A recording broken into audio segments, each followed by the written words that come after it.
Welcome to Eclipsed Horrors, the chilling abyss of spine-tingling tales that will haunt your every thought. Join us on a journey into the darkest corners of fear, if you dare. Story 1.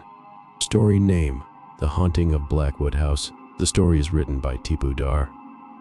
In the quiet town of Willowbrook, nestled deep within the woods, lay an ancient, imposing mansion known as the Blackwood House. Its history was veiled in darkness, with whispered tales of murder, curses, and unspeakable horrors that had occurred within its shadowy walls. For years, the mansion had remained uninhabited, shunned by the superstitious townsfolk, but that was about to change. The Winter family, desperate to escape the hustle and bustle of city life, had purchased the Blackwood House at a fraction of its worth. They were a family of 4, John and Sarah, who were parents to 2 young children, Emily and Tommy. The Winters hoped that the sprawling mansion would be their dream escape from urban life. The move was made in the dead of winter, amidst a blizzard that threatened to cut them off from civilization.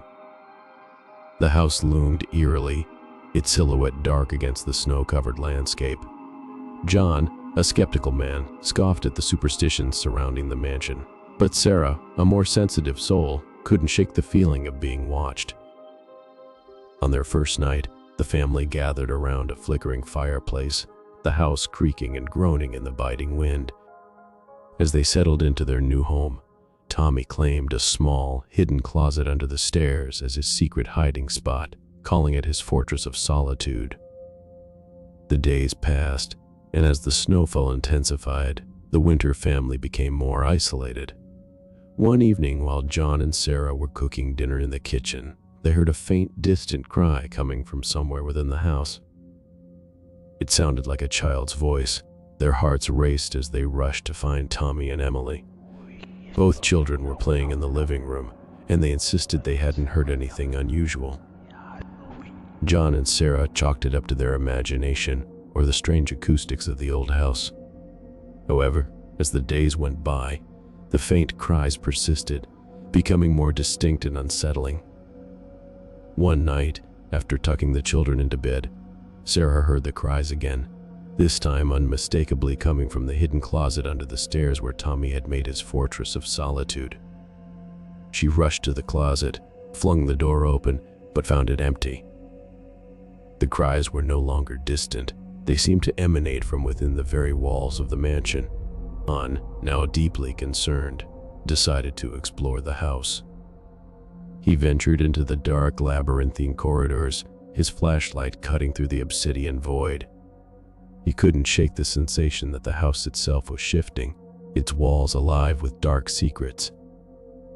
When he reached the basement, he found a hidden room, filled with child-sized handprints smeared in red paint. It was as if a child had been imprisoned there. Terrified, John returned to the closet under the stairs and discovered a hidden trapdoor.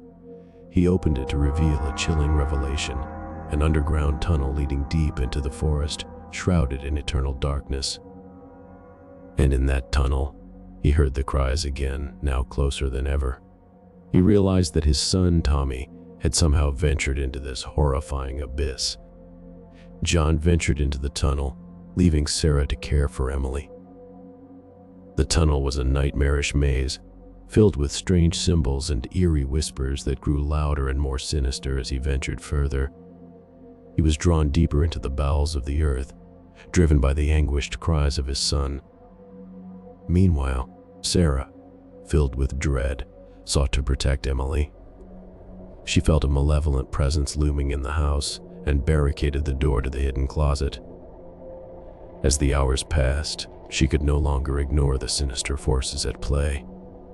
She was certain that the Blackwood House was a malevolent entity, seeking to claim her family as its own. In the depths of the tunnel, John discovered a chamber adorned with a grotesque altar, and at its center lay Tommy, his eyes vacant and soulless. John desperately tried to free his son, but the room seemed to resist his every move. Suddenly, he understood that the house itself was alive, a malevolent being that demanded sacrifice. Back in the mansion, Sarah's worst fears were confirmed as the walls closed in around her, emitting whispers that seemed to come from the very depths of hell. She realized that the house craved Tommy's soul, and to save her family, she needed to make a heart-wrenching decision. In desperation, she turned to the dark arts, using an ancient ritual to offer her own soul in exchange for Tommy's salvation. As the ritual took hold, the house convulsed, walls shaking, and in the tunnel, John was released from its grip. He stumbled back into the mansion, just in time to see a blinding light envelop Tommy. Sarah had successfully transferred her soul to save her son, but it came at a tremendous cost. With a deafening roar, the Blackwood house disintegrated, its sinister presence obliterated by Sarah's sacrifice. The Winter family emerged from the ruins, battered but alive. They had faced a darkness beyond imagination, a malevolent house that hungered for souls. Now free from the curse, they left Willowbrook forever, leaving the haunting legend of the Blackwood house behind. The mansion remained nothing more than a haunting memory, a twisted tale told to scare children around campfires, its dark secrets buried beneath the rubble of its own malevolence. The end. Feel free to share your spooky thoughts and experiences in the comments below. Your comments are like ghostly whispers in the dark. They keep the fear alive. Story 2. Story name: Silent Whispers in the Night. The story is written by Tipu Dar. In the quiet, remote village of Evergreen Hollow, where the surrounding forests seemed to stretch endlessly, lived a family of 3. The Andersons, comprised of Father Henry, Mother Eleanor, and their 10-year-old daughter Mia, had recently moved to a quaint cottage on the outskirts of the village. It was a charming, rustic house that offered the serenity they had longed for, but little did they know that it held a dark and chilling secret. One chilly autumn evening, as the sun dipped below the horizon and the woods surrounding the cottage became a sea of shadow, a sudden, unexpected work obligation forced Henry to leave his family alone at home. He promised to return by midnight, leaving Eleanor and Mia with nothing but a flickering lantern to keep them company. As the night settled in, the winds began to howl through the trees, casting eerie shadows upon the cottage's walls. Eleanor attempted to distract Mia with board games and bedtime stories, hoping to ease her daughter's apprehension.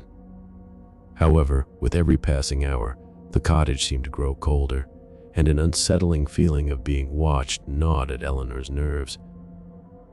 Around 10 private message, while they were in the middle of a game of checkers, Mia suddenly looked up, her eyes wide and fearful. She whispered to her mother. Eleanor strained to listen but could only hear the mournful wail of the wind outside. "It's just the wind, sweetheart." "Don't worry," she reassured her daughter. But Mia wasn't convinced. She claimed to have heard whispers, faint voices that seemed to call her name. Eleanor, chalking it up to Mia's imagination and the eerie ambience of the night, did her best to pacify her daughter. As the clock struck 11 private message, Eleanor decided to put Mia to bed, hoping that the quiet of sleep would end her daughter's anxiety.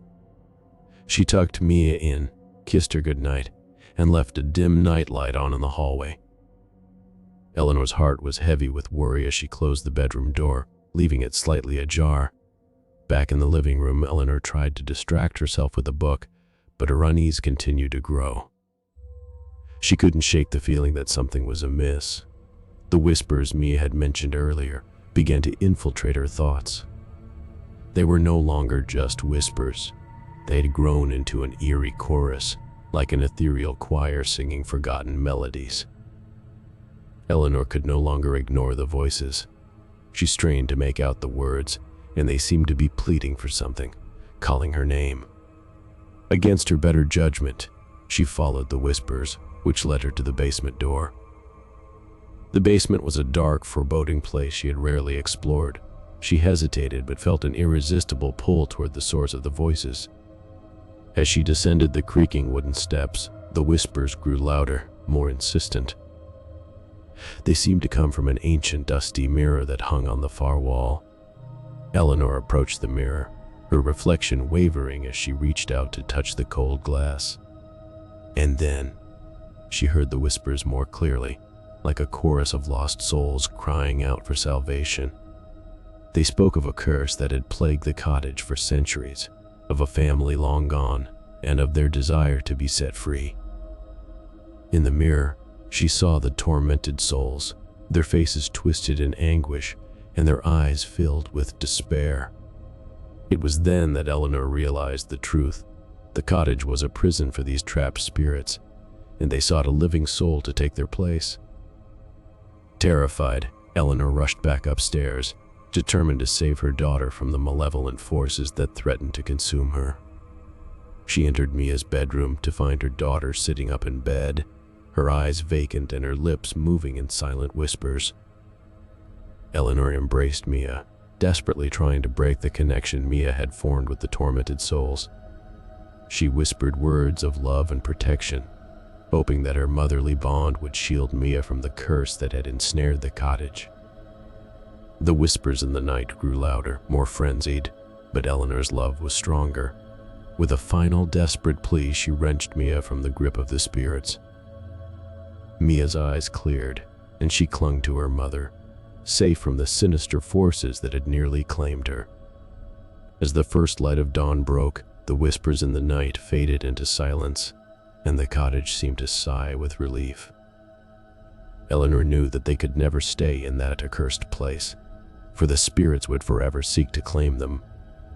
They left Evergreen Hollow behind, their cottage standing as an ominous sentinel in the woods, a warning to those who might venture too close.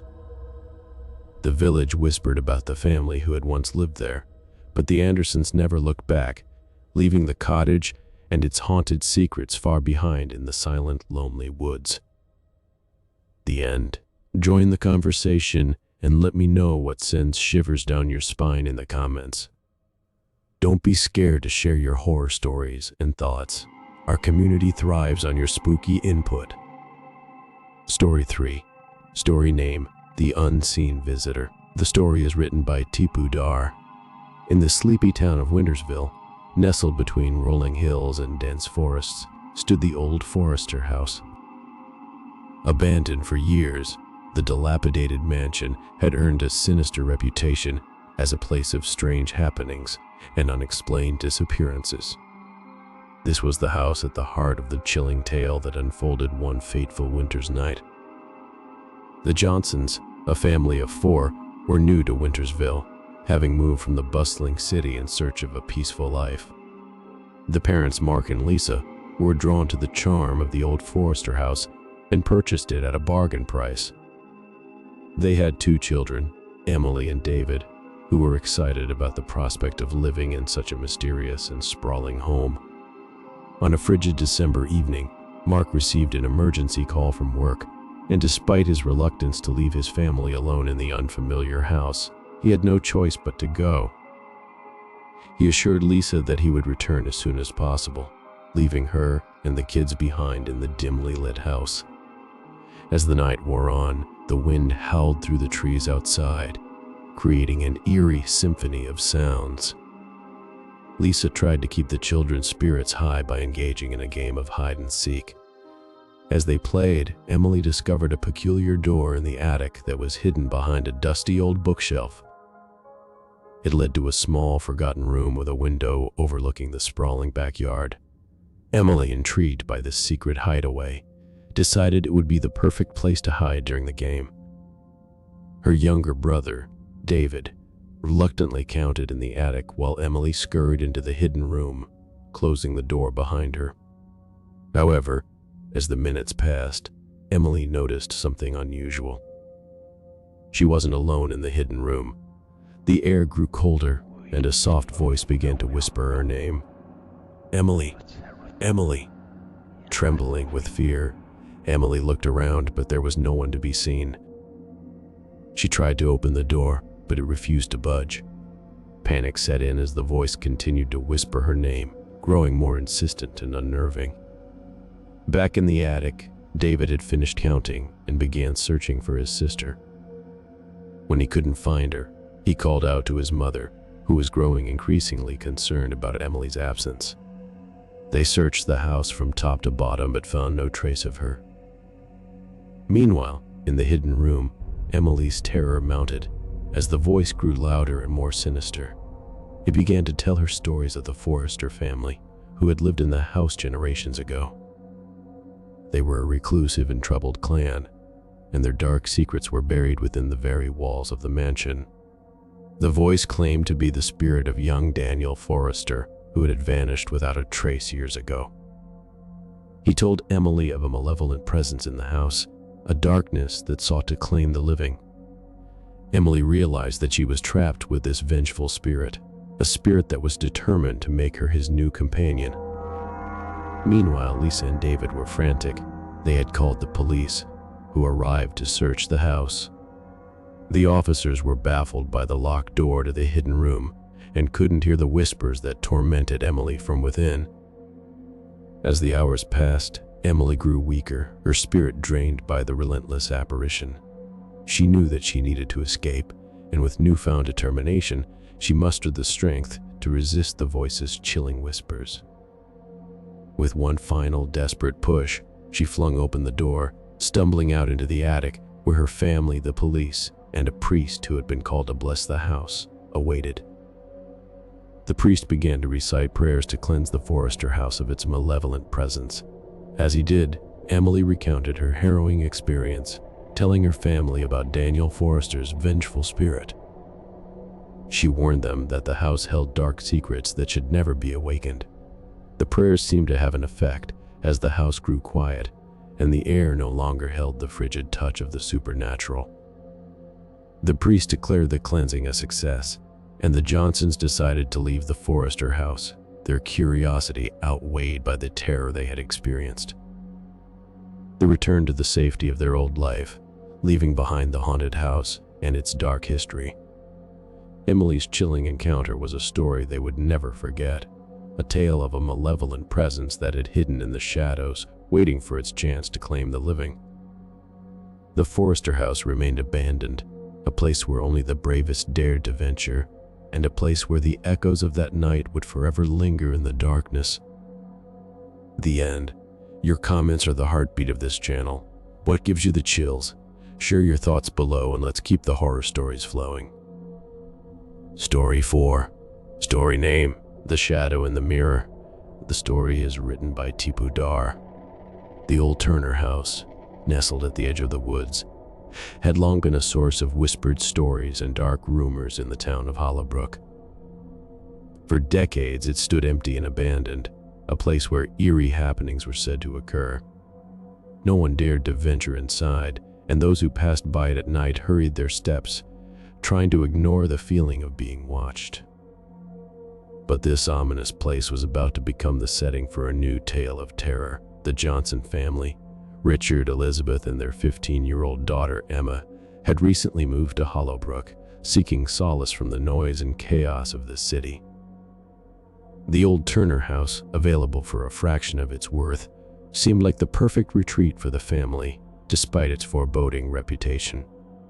One evening, as the sun dipped below the horizon and shadows lengthened, Richard was called away on a business trip.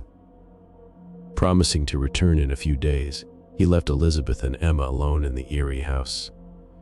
As the door closed behind him, the house seemed to exhale a sinister breath, as if it had been waiting for this moment. The first night passed without incident, and Emma and her mother tried to make the most of their new surroundings. They lit candles, cooked a comforting dinner, and played a few board games to ward off the chill that the old house seemed to exude. But as the hours crept on, an oppressive stillness settled over the house, and an uneasy silence settled in its walls. Late into the evening, Elizabeth retired to her bedroom, leaving Emma alone in the living room. She decided to pass the time by exploring the house and wandered into the dimly lit study. There, a grand, ornate mirror hung on the wall, its antique frame adorned with intricate designs. As she gazed at her reflection, a sudden movement caught her attention. In the mirror's reflection, she saw a shadowy figure standing behind her. Emma spun around, her heart pounding, but the room was empty. She returned to the mirror and looked into it once more. There it was again, the figure, lurking just beyond her shoulder in the mirror's reflection. Panic welled up inside her, and she stumbled back, but the figure didn't move in the room. It only existed within the mirror. Elizabeth, awakened by her daughter's cries, rushed into the study. Emma, trembling with fear, explained what she had seen in the mirror, but when Elizabeth looked into it, there was nothing unusual. The room was still and silent, and the mirror showed only their own reflections. Chalking it up to her daughter's overactive imagination and the eeriness of the old house, Elizabeth tried to soothe her. They returned to their routine, but the unease in the house deepened, and the mirror cast long, dark shadows across the room. Over the next few nights, Emma's terror grew. Each evening, she was drawn back to the mirror, unable to resist its pull.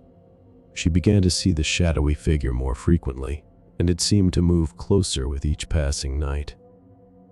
She described it as a twisted, ghostly apparition with hollow eyes that seemed to beckon her. As Emma became increasingly obsessed with the mirror, she stopped leaving the house entirely, refusing to accompany her mother to town or attend school. She became gaunt and hollow-eyed, her obsession consuming her every waking moment. The mirror's hold over her was undeniable, as if it whispered secrets only she could hear. Elizabeth, deeply concerned for her daughter's well-being, sought the advice of the townspeople, who had long known the dark history of the Turner house. They believed the mirror was a cursed artifact, a portal to another realm that could consume those who gazed into it. Desperate to free Emma from the mirror's grasp, they enlisted the help of an old local scholar versed in the occult. He arrived at the house one evening, carrying with him an ancient book of spells and incantations.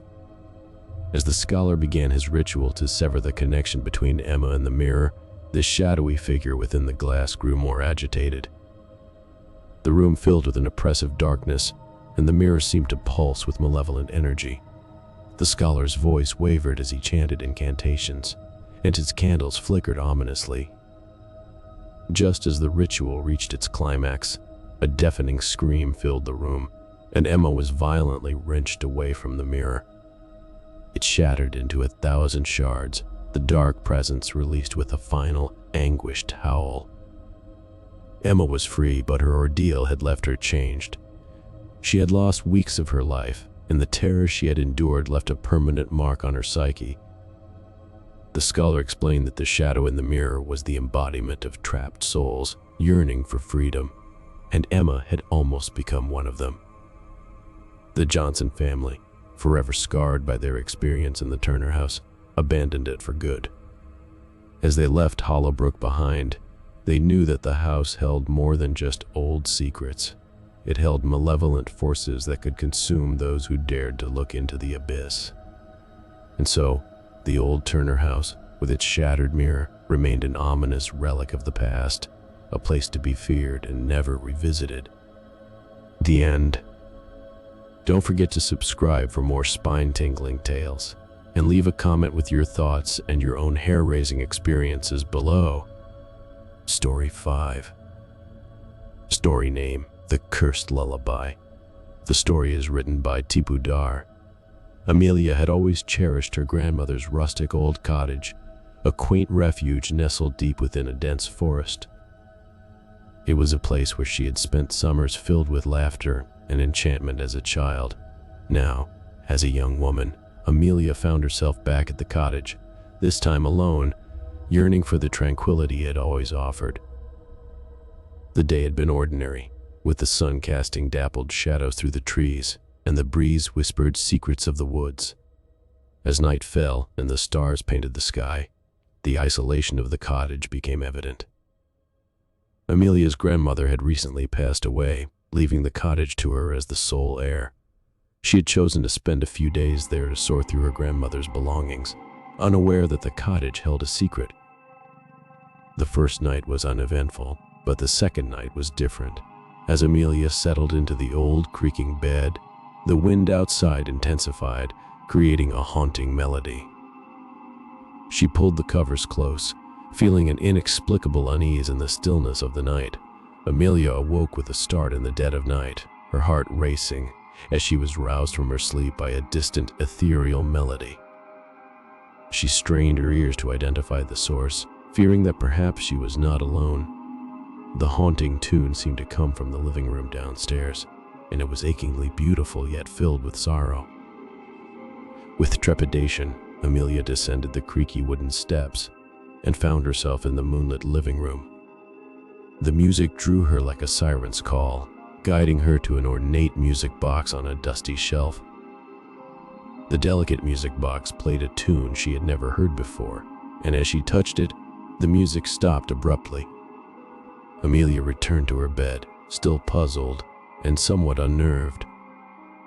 She struggled to fall back asleep, and as she lay in the dark, she became aware of a soft whisper in the shadows of the room. It was as though someone or something was just beyond her vision, a presence that seemed to speak directly to her soul. The whispers grew clearer and more insistent. Amelia thought she could make out the words of a lullaby, but the language was foreign and ancient. The voice was gentle yet filled with sorrow, as if it longed for something she couldn't comprehend. Unable to endure the disconcerting whispers, Amelia fled to the living room once again, hoping to escape the unseen presence that haunted her bedroom. The music box had come to life once more, playing the same haunting tune, but now there was an added layer of lament in the melody. As the music played, Amelia felt compelled to sing the lullaby. She couldn't resist the pull of the words, which she now understood. It was a song of longing, a plea for release from a curse that had bound a soul to the music box. The presence, once hidden in the shadows, revealed itself as a woman with a ghostly visage, her eyes brimming with tears. The spirit explained that she had been imprisoned in the music box for generations, cursed to sing her lullaby for eternity. Her only hope for salvation was to pass on the curse to another, but the curse had trapped her in a never-ending cycle of torment. Amelia was both terrified and moved by the spirit's plight. She could feel the sorrow in the ghostly woman's voice and saw the pain etched across her spectral face. The spirit implored Amelia to take the music box and continue the cycle, to free her from the never-ending torment. In a moment of compassion, Amelia agreed to take on the curse, hoping to grant the spirit the release she so desperately sought. She could feel the weight of the curse settle upon her, and as the spirit's song grew quieter, her own voice took over, singing the lullaby in a language she had never known. The spirit, her tears now filled with gratitude, slowly faded into the shadows, vanishing from the living room. The music box fell silent, and a deep sense of melancholy washed over Amelia. With the curse now bound to her, Amelia knew she could never escape the haunting lullaby. As the years passed, she tried to live a normal life, but the cursed melody would always resurface, drawing her back to the old cottage. Amelia had become the guardian of the cursed lullaby, a burden that weighed heavily on her soul. She could hear the spirit's whispers in the night, begging for release, but she knew that the curse could never be undone. And so, the old cottage remained a place of enchantment and sorrow, a haunting melody that echoed through the ages, a secret known only to those who dared to listen. The end. Let's bring this channel to life with your spooky comments. Share your thoughts, reactions, or your own terrifying experiences in the comments below. Don't be shy. Your words keep the horror alive. Story 6. Story name: The Midnight Caller. The story is written by Tipu Dar. Julia had always been a night owl. Her fascination with the darkness and the tranquility of the night had been a defining trait since her childhood. She had embraced the eerie solitude of the late hours, relishing the stillness that descended upon her small, isolated cottage in the woods. The cottage had been a family heirloom, nestled at the edge of a sprawling forest, an inheritance from her grandmother. It had become a sanctuary for Julia, a place of solitude and escape from the bustle of city life. Her days were spent lost in the beauty of the woods, while her nights were dedicated to her passion for painting. One crisp autumn evening, the moon hung low in the sky, casting long shadows through the trees. As the night deepened, Julia found herself in the midst of her latest masterpiece, the canvas before her an ever-evolving tapestry of her emotions. She was so engrossed in her work that she barely noticed the clock striking midnight. It was at the stroke of midnight that Julia first heard it, a soft, distant voice calling her name. She paused, brush in hand, her heart pounding in her chest. Her name was whispered on the wind, carried by the night itself. "Julia!" She looked around, shivering with a strange mix of fear and excitement. The voice seemed to come from the darkness beyond her cottage, from the depths of the woods, but there was no one there. She dismissed it as a figment of her imagination, a trick of the night. Julia returned to her painting, but the whispers persisted. Her name danced through the trees, elusive and tantalizing. The voice grew closer, and she could feel its presence, an unseen watcher in the night. With trepidation, she grabbed a flashlight and stepped outside, its beam cutting through the inky blackness. The whispering continued, leading her deeper into the woods, away from the safety of her cottage. The voice was inviting, its tone soothing and familiar, like an old friend. As Julia ventured further, she stumbled upon an ancient, overgrown path that she had never seen before. It led her to a small, secluded clearing illuminated by the pale glow of the moon. In the center of the clearing stood a forlorn, weathered gravestone, a solitary sentinel in the night. The gravestone bore the name Eleanor Turner, 1901-1930. A chill ran down Julia's spine as she realized that Eleanor Turner had been her grandmother's name. Her grandmother had passed away when Julia was just a child, and her memory was a distant, hazy recollection. Julia knew she couldn't be seeing her grandmother's grave, as her grandmother had been buried in the family cemetery near the cottage. Nevertheless, the whispers now seemed to emanate from the gravestone itself. The voice, so familiar, called her name once more. "Julia!" Tears welled up in her eyes as the voice seemed to evoke long-forgotten memories of her grandmother. She felt an overwhelming sense of love and comfort emanating from the gravestone. The voice in the night whispered stories of their time together, of lullabies and bedtime tales. Julia could no longer resist the pull. She lay down beside the grave of Eleanor Turner, tears streaming down her face, and surrendered to the soothing embrace of the voice. As the night enveloped her, she felt as though she was merging with the spirit of her grandmother, becoming one with the whispers in the night. Days turned into weeks, and the cottage remained empty, its solitude unbroken. Julia's disappearance did not go unnoticed by her friends and family, but the whispering gravestone in the forest kept her hidden from the world. The small town near the wood spoke of the enigmatic disappearance of Julia and the ghostly gravestone that had claimed her.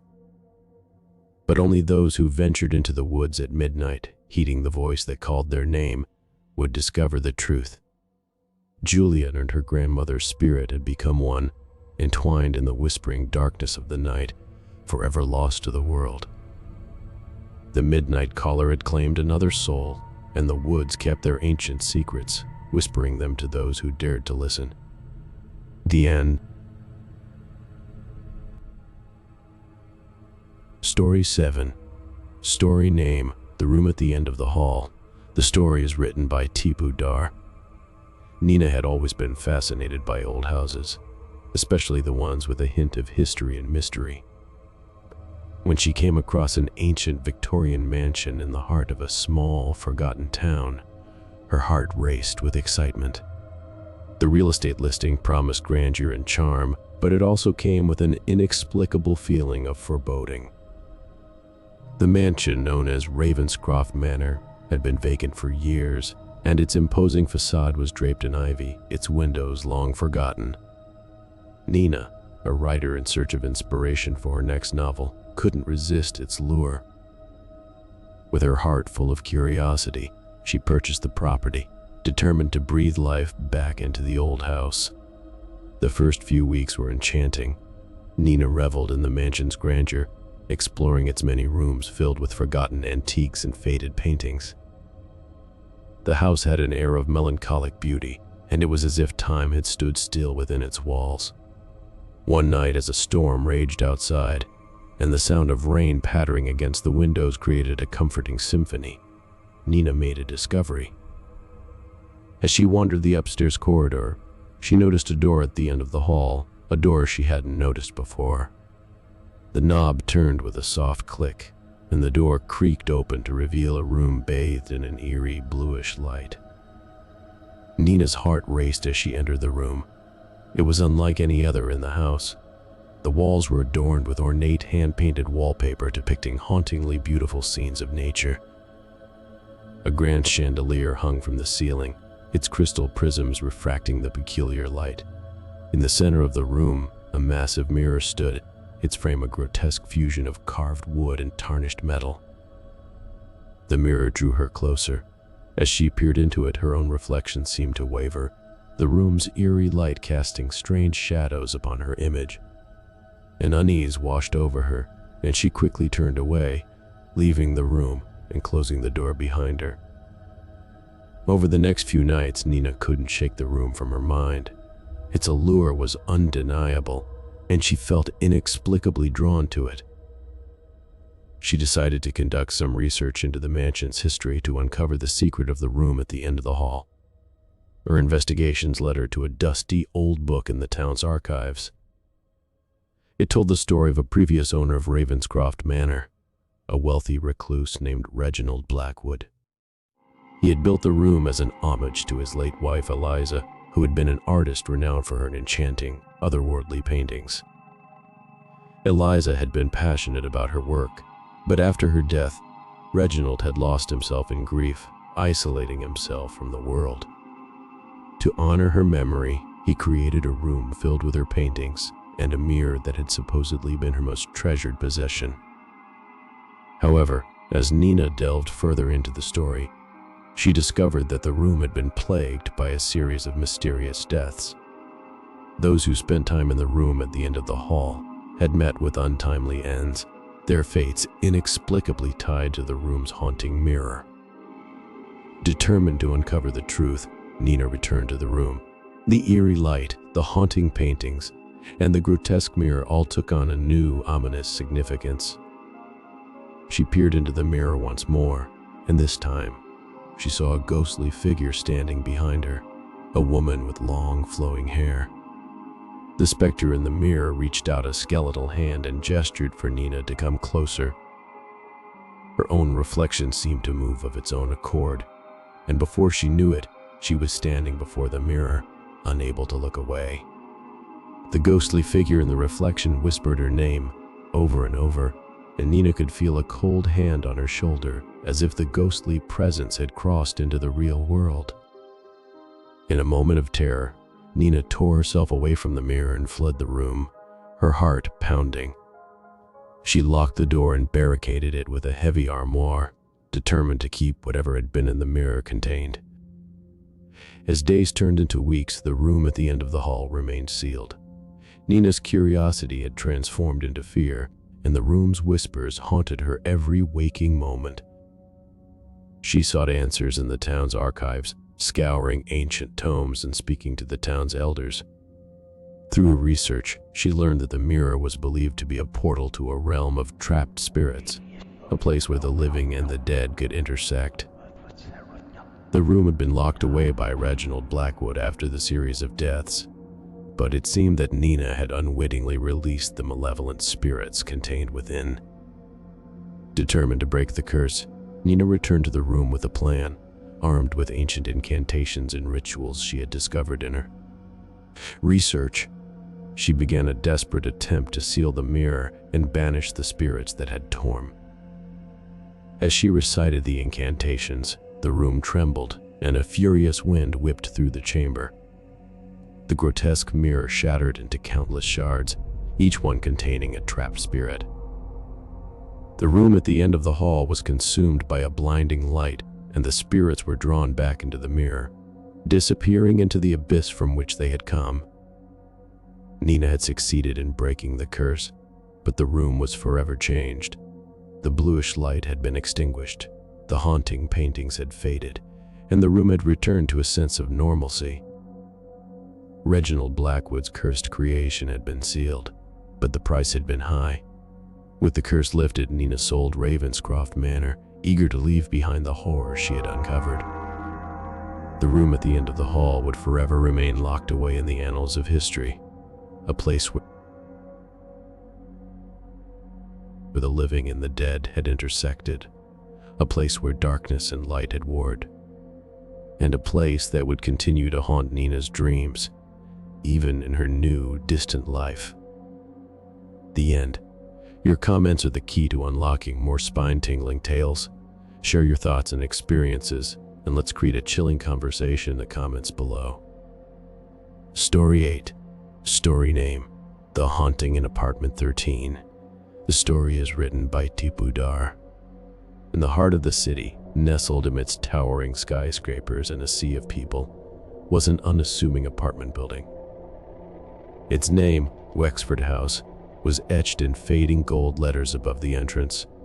To most, it was just another building, but to Sarah, it was the first place she could truly call home. Sarah had moved to the city to pursue her dreams of becoming an artist. With limited funds, she rented a small, slightly run-down apartment in Wexford House. It was the top floor, apartment 13. The layout was cozy, with a quaint living room, a small kitchen, and a bedroom with a window overlooking the city lights. The first few weeks were uneventful as Sarah settled into her new life, but that was about to change. It started innocently enough. Late at night, Sarah would hear soft, melodic piano music drifting through the walls, seemingly coming from the apartment next door. At first, she thought her neighbor was simply a talented musician. However, the music had a haunting quality, a mournful melody that stirred unsettling emotions.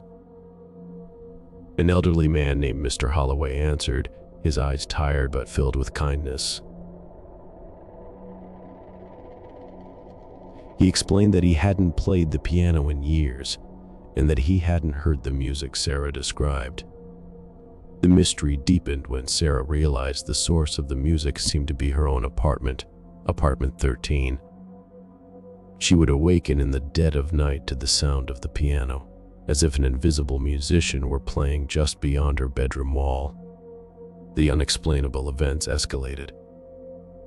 Objects would shift and move on their own, whispers echoed through the apartment, and the sound of soft laughter filled the air.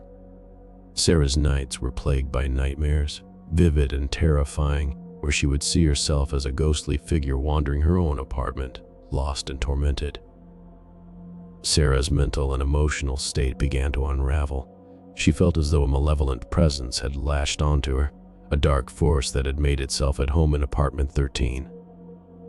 She reached out to a paranormal investigator, a man named Dr. Everett, desperate for answers. Dr. Everett arrived at Wexford House, armed with equipment to detect any paranormal activity. He conducted an extensive investigation, but the apartment remained eerily quiet during his visit. Frustration gnawed at Sarah. It was as though the presence in her apartment had vanished in the face of the investigator. That night, after Dr. Everett had left, the haunting returned with a vengeance. The piano played with frantic intensity, the whispers grew louder, and the laughter took on a menacing tone. Sarah's dreams became a terrifying nightly ritual, where she would encounter spectral figures trapped within the walls of her apartment. She was determined to uncover the truth. Searching for clues, she delved into the history of Wexford House, and her research revealed a grim secret.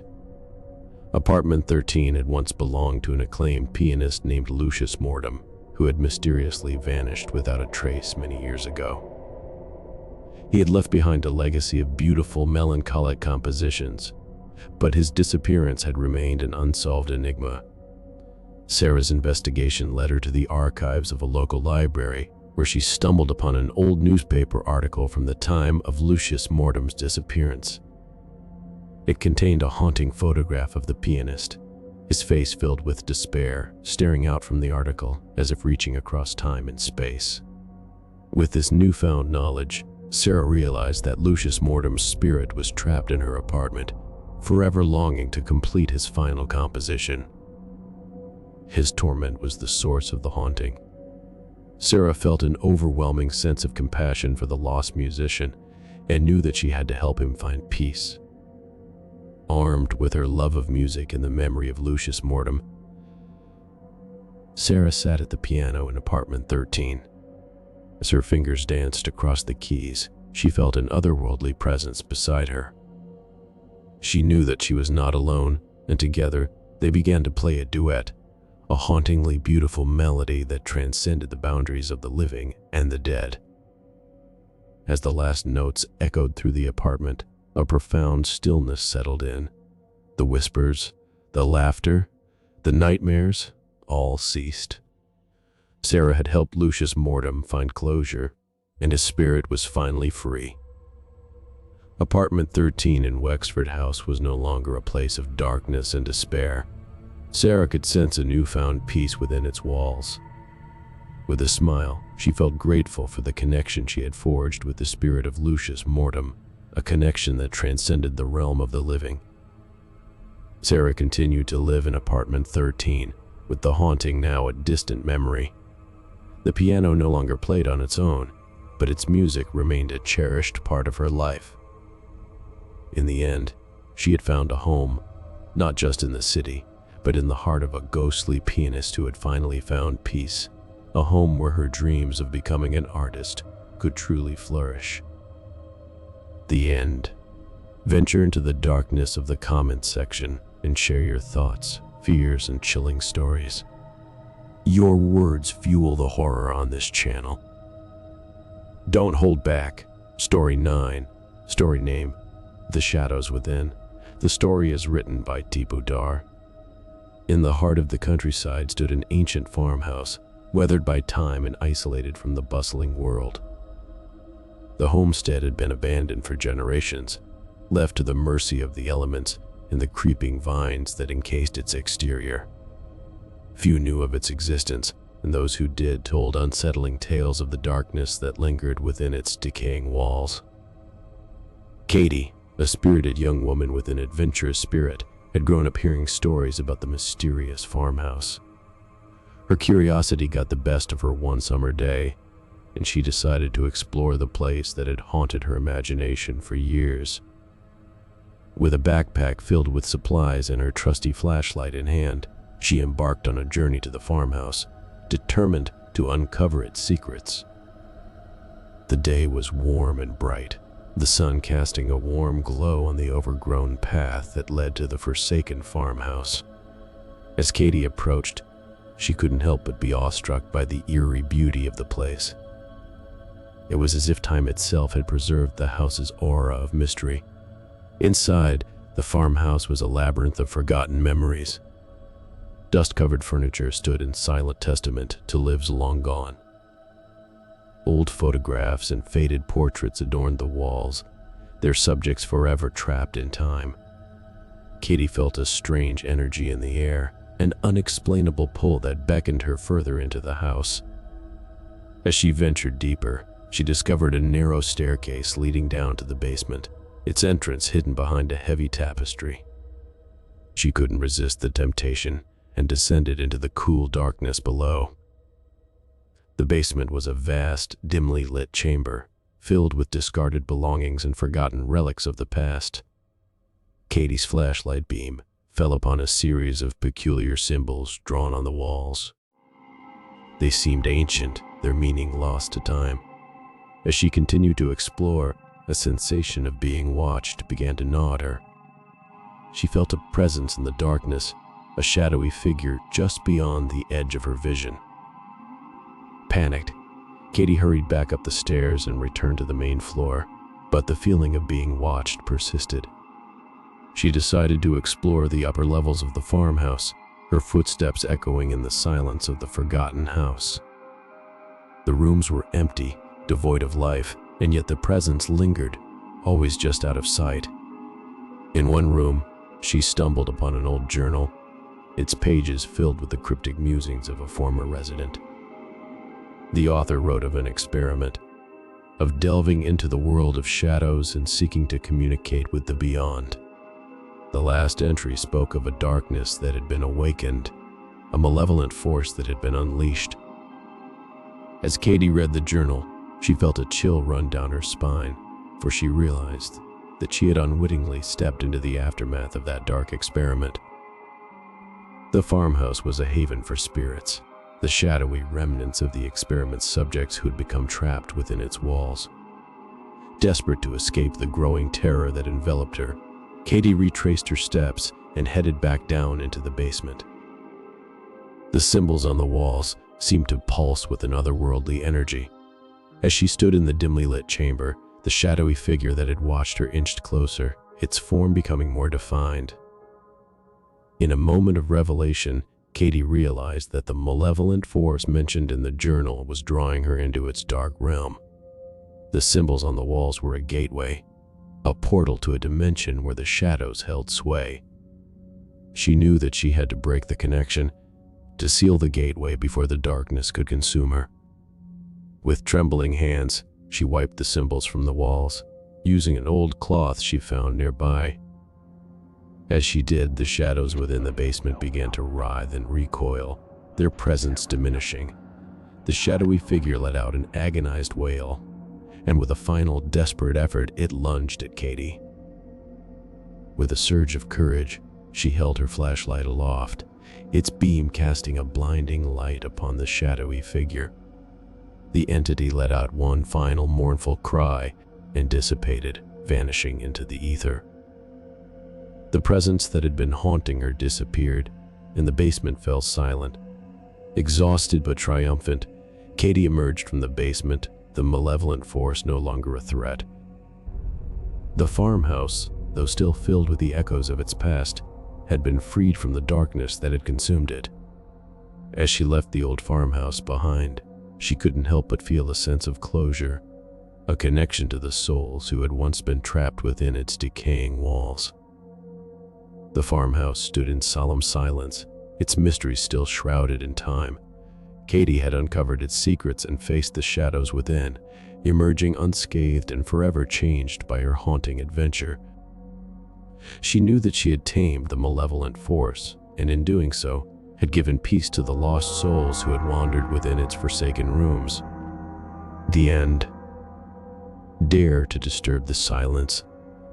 Drop your thoughts, fears, and personal eerie encounters in the comments. Our horror stories thrive on your words. Join the conversation. Story 10. Story name: The Unseen Guest. The story is written by Tipu Dar. The night was inky black, and a chilling rain pelted the windows of the old, isolated cottage. Jenna, a young woman with a penchant for solitude and an old soul's love for antiques, had rented the cottage for a much-needed getaway.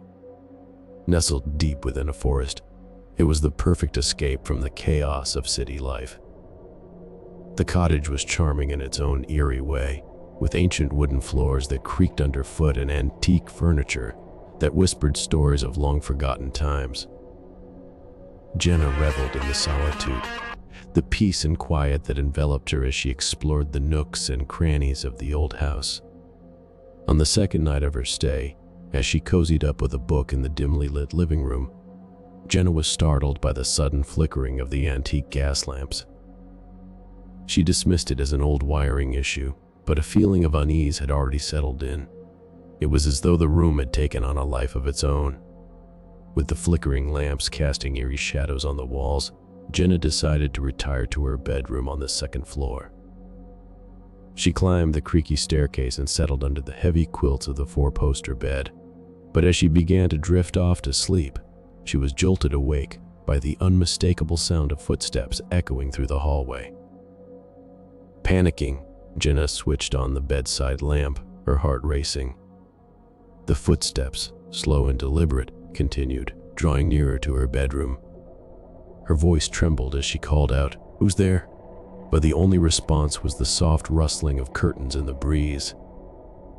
Torn between fear and curiosity, Jenna left her room and ventured into the dimly lit hallway. The footsteps led her further down the corridor, but there was no one to be seen. Jenna's unease grew, her instincts telling her that she was not alone in the cottage. She made her way to the attic, where the footsteps had led her. The room was filled with old trunks and forgotten mementos, but the source of the footsteps remained elusive. Jenna's flashlight beam flickered as she shone it into the darkness, revealing nothing but the dusty, forgotten relics of the past. As she descended the attic stairs, Jenna noticed that the gas lamps had stopped flickering and the cottage had fallen into an eerie silence. She couldn't help but feel watched, the sensation of a presence lingering around her. With trepidation, she decided to consult the cottage's caretaker, Abernathy. The following day, Mr. Abernathy, a wizened man with deep-set eyes, visited the cottage and listened intently to Jenna's story. He explained that the cottage had a long history, and some believed it was haunted by the spirit of a woman who had once lived there.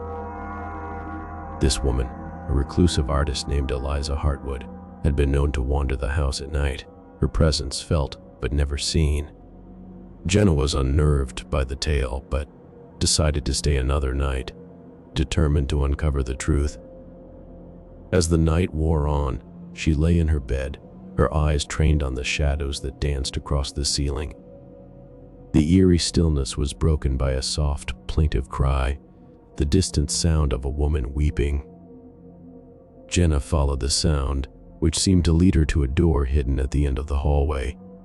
The door was locked, but her curiosity drove her to search for the key. In a dusty old drawer in the living room, she found a tarnished brass key, which she hoped would unlock the door to the room at the end of the hallway. As she turned the key, the door creaked open to reveal a small, forgotten room.